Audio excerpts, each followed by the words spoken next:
Deux villages ont été la cible d'attaques terroristes le week-end dernier à Bankas, dans le centre du Mali. On déplore une vingtaine de morts. La commission de rédaction de l'avant-projet de la Charte pour la paix et la réconciliation nationale a rencontré la classe politique ce matin. Les détails à suivre. Quand le conflit israélo-palestinien s'invite aux Jeux olympiques de Paris 2024, à quelques jours de la grande compétition, la participation d'Israël fait jaser. Ravi de vous retrouver, mesdames et messieurs, bonsoir. Bienvenue dans ce 1945. Une vingtaine de personnes ont été tuées dimanche 21 juillet dans des attaques qui ont touché deux villages. Violences perpétrées selon les populations locales par le groupe de soutien à l'islam et aux musulmans. Le point avec Aminata Keïta. L'attaque attribuée au groupe de soutien à l'islam et aux musulmans lié à Al-Qaïda selon les populations a eu lieu dans la soirée du dimanche 21 juillet dans le village de Dembo Songo Ana, commune de Dimbal, dans le cercle de Bankas. Selon les sources locales, l'attaque a été perpétrée alors que les populations faisaient leurs travaux champêtres. Le bilan fait état de 26 morts, dont 4 chasseurs. Au-delà des morts, les auteurs de l'attaque ont dépouillé la population de l'ensemble de ces animaux, selon le mouvement patriotique pour l'unité et la sauvegarde du cercle de Bankas. Ces terroristes étaient venus à bord de motos, plus d'une centaine de motos, à bord de deux, souvent même certains sont à 3 supports. Ils sont venus trouver les paisibles populations en train de cultiver et qui vivaient aussi de la culture et des petits commerces et les assassiner dans les champs lâchement. Nous comptons sur la gouvernance de nos États, les présidents actuels. Ce qu'ils disent, c'est qu'ils montent en puissance. Vraiment, nous leur demandons aussi de renforcer leur manière de monter en puissance. Leur manière de monter en puissance ne nous arrange pas. Nous pensons que monter en puissance, c'est quand même surmonter sur quelqu'un. Mais si il s'agit de quand même des hécatombes, venir quand même enterrer des vingtaines, centaines, dizaines de personnes, des jeunes enfants, et enterrer et retourner quand même leur montée en puissance quand même n'arrange personne. Le même jour, les terroristes ont fait irruption dans le village de Sogoudroukoum et ont emporté aussi là-bas tous les animaux du village.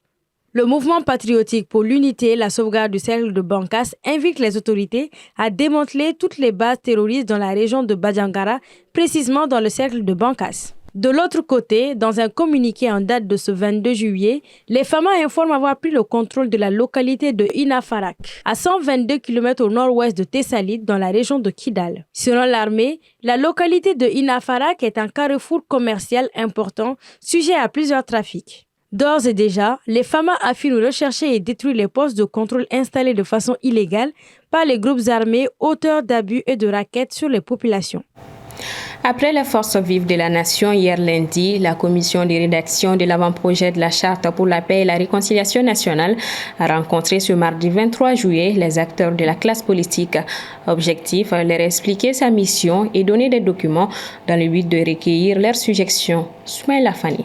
Mise en place le 28 juin dernier par décret numéro 2024-0385 PTRM, la commission de rédaction de l'avant-projet de la Charte pour la paix et la réconciliation nationale a initié une série de rencontres pour consultation dans le cadre de l'élaboration de ces documents.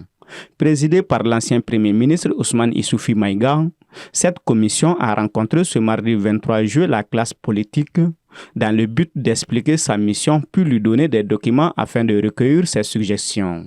Au terme de l'article 2 du décret 2024-0384 PTRM du 28 juin 2024, la commission de rédaction de l'avant-projet de la Charte nationale pour la paix et la réconciliation nationale est chargée d'élaborer l'avant-projet de texte de la Charte devant constituer le document de référence pour toute initiative, action et activité qui concourent à la sécurité, à la paix, à la réconciliation nationale, à la cohésion sociale et au vivre ensemble au Mali.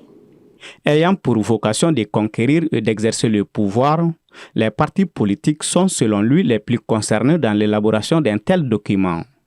C'est pourquoi nous pensons que les partis ne peuvent pas rester à marge de l'initiative qui vise l'avènement d'une société juste et cohérente où les citoyens pensent et agissent selon des principes égalitaires pour toutes et pour tous. En tant qu'acteur politique, vous êtes un des principaux piliers de l'éducation des masses et donc un complément de toutes les institutions chargées de formation et d'enseignement. Vous comprenez donc tous les défis et enjeux liés à la production d'une charte nationale qui, bien conçue, facilitera la noble mission que vous vous êtes volontairement assignée.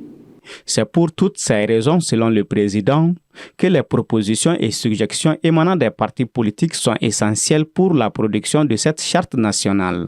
On ne peut pas parler de la paix tant que les gens n'arrivent pas à manger à leur faim, s'ils sont affamés. Ils cherchent à manger. Aujourd'hui, ce qui se passe à l'intérieur du Mali, c'est de nous empêcher à cultiver. On ne peut pas parler de la paix si on continue à voler nos bétails et que nous n'avons plus nos batailles. Pour nous, on doit prendre l'ensemble de ces dispositions, faire en face donc, devant l'histoire et travailler avec les véritables responsables chargés donc, de chercher la paix et de trouver la paix. Mais nous sommes au regret de constater que la situation n'est pas prise en compte, l'aspect n'est pas pris en compte pour que nous puissions arriver à la paix. Le président a ajouté qu'il est convaincu qu'au terme des échanges, sa commission disposera d'une importante somme de propositions à explorer pour offrir au peuple malien un document de référence pour toutes les initiatives de paix et de réconciliation nationale. En bref, la Cour d'appel de Bamako a réduit hier lundi 22 juillet la peine d'Abdelkader Maïga, un soutien proche du Premier ministre Choguel Kokala Maïga. M. Maïga, qui avait été condamné à 12 mois de prison ferme et 12 mois avec sursis, a vu sa peine réduite à 4 mois de prison. Ainsi, il a pu rejoindre son domicile puisqu'il était en détention depuis le 8 mars 2024. Abdelkader Maïga avait été condamné en mars dernier pour injure publique suite à la diffusion d'une vidéo polémique sur les réseaux sociaux dans laquelle il accusait les personnalités militaires de déstabiliser le Premier ministre Choguel Kokala Maïga. Direction la France, les Jeux olympiques démarreront vendredi 26 juillet à Paris et des conflits s'y mêlent déjà. La France a déclaré que la Palestine était la bienvenue au pays, tout comme Israël, une décision qui n'enchante pas tout le monde. Assetoumani Koulibaly.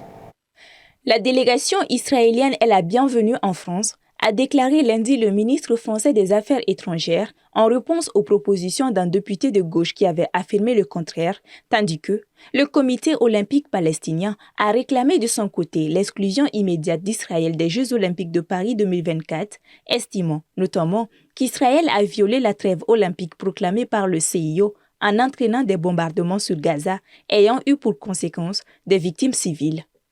La lettre officielle envoyée au président du CIO Thomas Bach, mais aussi à Gianni Infantino, son homologue à la Fédération internationale de football, via la Fédération palestinienne, observe que le CIO et la FIFA ont par le passé agi de manière décisive contre des atteintes à la trêve olympique et cite notamment la suspension des équipes russes par le Comité international olympique en réponse à l'invasion de l'Ukraine. Le comité palestinien demande donc d'appliquer la même règle à Israël et de suspendre les équipes des Jeux olympiques. Ils n'en sont pas les seuls. L'Iran a appelé ce mardi à interdire aux athlètes israéliens de participer aux Jeux olympiques 2024 de Paris en raison de la guerre entre Israël et le Hamas palestinien à Gaza, selon un communiqué officiel. Le pays estime que les sportifs israéliens ne méritent pas d'être présents aux JO de Paris avant de souligner que la République islamique ne reconnaît pas Israël et interdit donc tout contact entre athlètes iraniens et israéliens. Pour plus de sécurité, c'est bien un dispositif exceptionnel qui entoure les sportifs israéliens. Les athlètes, les équipes, les arbitres seront protégés 24 heures sur 24 par des militaires de l'unité d'élite de la Gendarmerie nationale, a assuré le ministre de l'Intérieur, Gérald Darmanin. L'équipe israélienne masculine de football joue son premier match demain mercredi à Paris contre le Mali. Quant au président Emmanuel Macron, il a aussi appelé la classe politique à observer une trêve politique. Au Niger, cela fait maintenant une année que le président élu Mohamed Bazoum a été renversé par le régime militaire au pouvoir. Un an après, quels sont les changements constatés dans le pays? Des éléments de réponse avec Assetoumani Koulibaly.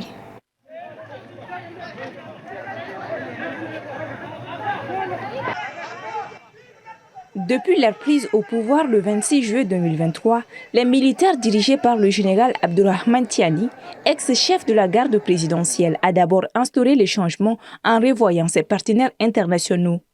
La France a été priée fin 2023 de faire partir ses soldats basés au Niger. Également, d'ici mi-septembre, les Américains auront aussi plié bagages, quittant notamment leur base de drones à Agadez. Pour l'heure, des partenaires jugés sincères demeurent depuis un an l'Iran, la Turquie et la Russie, qui a envoyé des soldats en avril et en mai.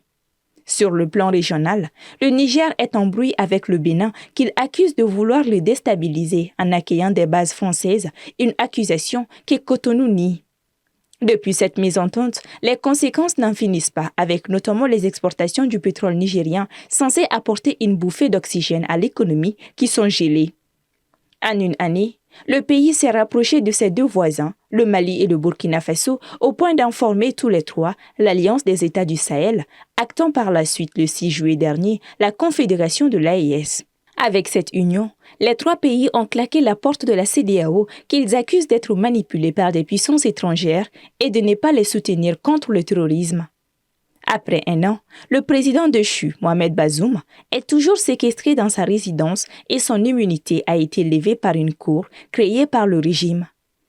Un an après, les attaques de l'État islamique et Al-Qaïda dans la zone de Tillabéri continuent et affrontements sanglants entre armées et terroristes ont fait sur ces dernières semaines plusieurs dizaines de morts dans les deux camps. Pour ce qui est de la durée de la transition, le général Tiani, qui n'a jamais prêté serment, avait mentionné 3 ans maximum après sa prise au pouvoir il y a un an, mais reste depuis silencieux sur le sujet. Un dialogue national inclusif est également attendu. Il doit tracer les axes prioritaires de gouvernance et déterminer d'ailleurs la durée de la transition. Voilà qui referme ce 1945. Merci de votre constante fidélité. Bonsoir à tous.